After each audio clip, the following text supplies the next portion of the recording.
Coming up on this edition of Classic SSA, we'll go back to when NBA star Tracy McGrady was a high school senior and had to make a decision, play college basketball or make himself available for the NBA draft.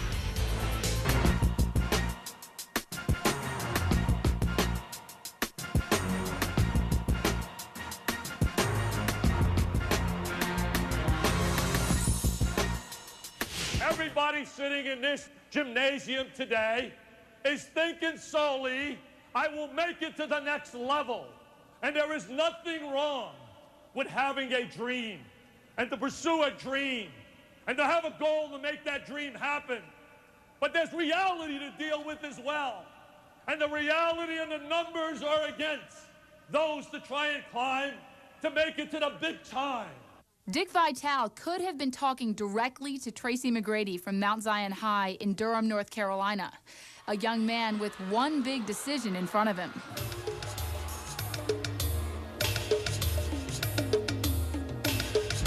If you had a kid as good as me and can go out of high school, top 10, top 15, you're not going to turn that down. So I don't see anybody turning that down. There's a lot of people who love to be in my position.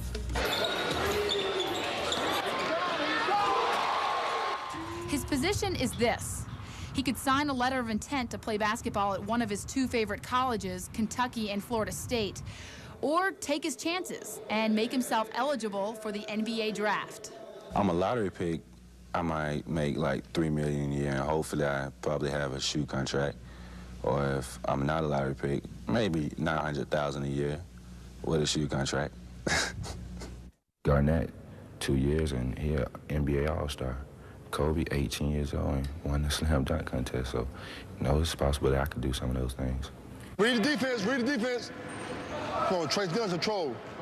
My advice to Trace is to take a look at all your options. You know, to look if how you tell a kid, if you're going to be a top 15 draft pick coming out of high school, you might be in that range, how you tell them not to? How you tell the parents to not even look at it or not even consider it?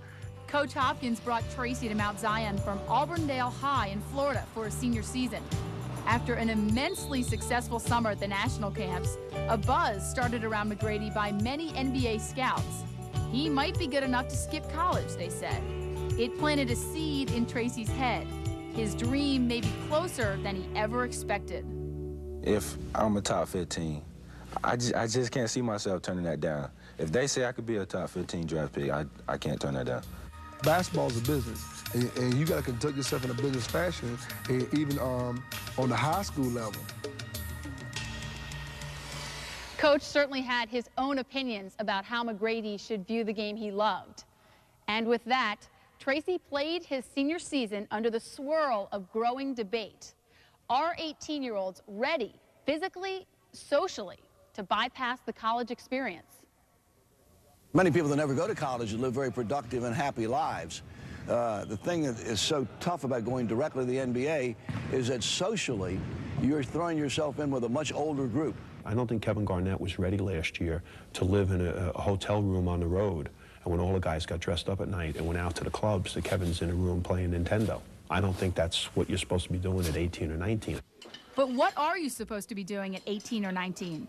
Is there only one way to mature? That being life on a college campus? If Tracy is qualified, should he be denied a chance to pursue his chosen profession? For some people to say, well, he's not ready for it, he needs to go to college. Why do people go to college? They go to college to educate themselves, to prepare them for life and for a job, you know, to make money. You know, that's just the bottom line. An ESPN town meeting. Sports in black and white. An ESPN town meeting recently offered the counterpoint to Coach Hopkins' stance and the thought that the long-range future may be eluding Tracy McGrady. What has to be thought about is the education of those who do not get the big contracts. And what has to be thought about is their completing school and what support there is for that. And what all of us have to think about is not whether we're going to be Chris Webber and get a $10 million contract, but the rest of the world and those other opportunities. We are in far too narrow a discussion here. I'm looking at all my options. I'm looking at how the colleges teams gonna come out on their records, and the coaches where they stay around, and NBA what pick I go in. If I be like a late first-round pick, then I'm just gonna look at going to college. But what he is also looking at is the fate of one Felipe Lopez from St. John's University. 3 years ago, the senior from Rice High in New York was on the cover of Sports Illustrated. He likely could have been picked in the first round of the NBA draft. At St. John's, he has played poorly. His pro stock has plummeted. The stock is going down. His freshman year, he was all right, but sophomore year, he went down. If I can be a top 15 or top 20, I'm not going to turn that down. But it also scares me to go to college and I don't do too good my first year, so I mean I have to stay another year, and hopefully I do better then. So that scares me a little bit. Maximizing your draft leverage is at issue. Couple that with the injury factor, and you have pinpointed the two most important variables in Tracy's decision. If I blow my knee and then I have nothing, so I mean, if I do that before high school's over, I'm gonna have to go to college and just get an education. Unlike Garnett, Tracy is qualified academically. That is not the question for him, for now. It's not about living the college life, whatever that may be. He knows that if he chooses the NBA, many will criticize. He will tell them of his dream and how he has a chance to see it come true, something many can never say. I can't tell them. They have their own opinion, so they can say what they want. I'm just gonna do what I want to do. I want to be an NBA player more than anything. I just want to be there playing against the best players in the world, and I just want to be a world champion. I just grew up watching NBA, and that's where I want to be. I love it. With the weight of the world on his shoulders, Tracy McGrady made possibly the biggest decision of his life. The national media was on hand, as well as our very own ESPN News, which broadcast the press conference live.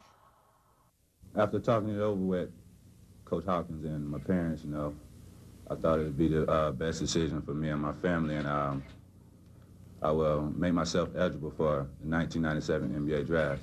The decision was made. McGrady will soon become the fourth high school player in 3 years to jump directly to the NBA. I love to play with him because Michael Jordan, Pippen, and I love Rodman. I love to play with him because Penny Hardaway is my favorite player. And I love to be on the same court, on the same team as him. The verdict came down to one variable: his anticipated draft status as told to him by NBA general managers. It was how he argued his decision to his mother and grandmother. Why go to college if, possibly I could be a lottery pick, and some guys in college, they go to college for 4 years and they still can't be at the position I'm in. So, I'm just going to go ahead and take this jump and continue to work hard every day. So is Tracy part of a trend or a phenomenon? His peers have had success making the jump. Will he? I think it's true that those successes have caused the high school players and younger players to consider going hardship. And I'm afraid that it will take some failures before, players in high school or college are going to sit back and go, well, wait a minute, maybe I shouldn't take that shot. Why do people go to college? If God has gifted him, with more skills and more development than other players, and he has an opportunity to go into his field, then that's what he needs to do.